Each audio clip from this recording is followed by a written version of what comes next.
Orthodox Christians believe that the Catholic Church split away from the original church after they fell into heresy when the Catholics added the Filioque to the Nicene Creed.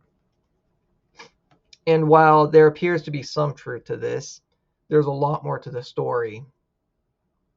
And so I'm going to explain why I believe the Orthodox are wrong, the Catholic Church is not in heresy, and the Filioque conforms very nicely to tradition. The first point I would make is the historical case. So the Filioque was believed, it was something that St. Augustine had written about. It was something that he had believed. It was also defined in two councils, one being the Third Council of Toledo, which was to combat the Arian heresy. The other was a council on Persia in the year 410. So, with that bit of information with itself, just the two councils, we could point to three conclusions. We could draw three conclusions from this. First, the Filioque was believed to be true by many Christians. It was subscribed to in both the Western and Eastern churches, perhaps not officially, dogmatically, but it was something that they believed in. It was very much subscribed to, and it was very important for countering the Arian heresy. Those are 3 points I think are important to consider. The reason that the Orthodox took problem with the addition of the Filioque, which didn't happen until centuries later, until after Augustine and these councils I mentioned. The reason is because according to the Third Ecumenical Council, nothing could be added to the creed without an ecumenical council. So when Pope Leo III makes this addition without an ecumenical council, that's a problem. And he made it for political reasons. His addition was very much political. He was appealing to the German authorities. But perhaps the exact reasons for why he added it don't matter so much. What matters is that this problem was actually resolved in 1274 with an ecumenical council of Lyon.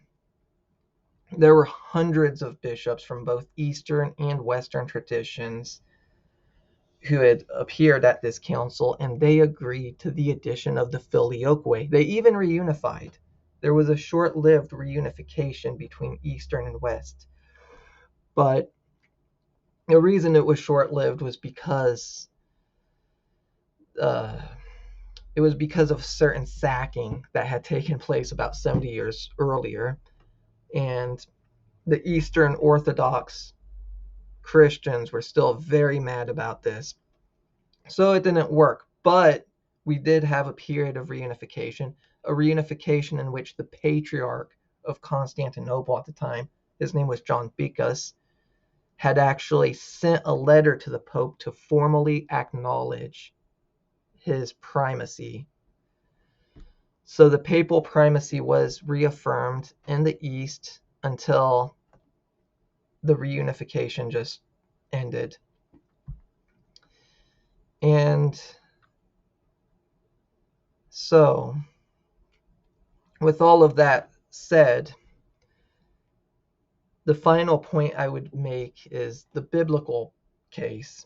And Orthodox Christians will usually they will appeal to John chapter 15, verse 26, which does seem to say that the Spirit proceeds only from the Father. That's what it seems to say. At the same time, there's also many other verses that we should look at, like Revelation chapter 22, verses 1 and 2, John 20:22, Galatians 4:6, Romans 8:9. We have many verses that supports the Spirit coming from the Son, not just the Father. So you have to read the rest of the Bible. And well, with all of that said, it is my belief that the Orthodox are wrong, the Catholic Church is correct about the Filioque way, and it was the East that split from the Catholics for eventually for political reasons, right? The reason that the reunification in 1274 failed was primarily political. So that is my view.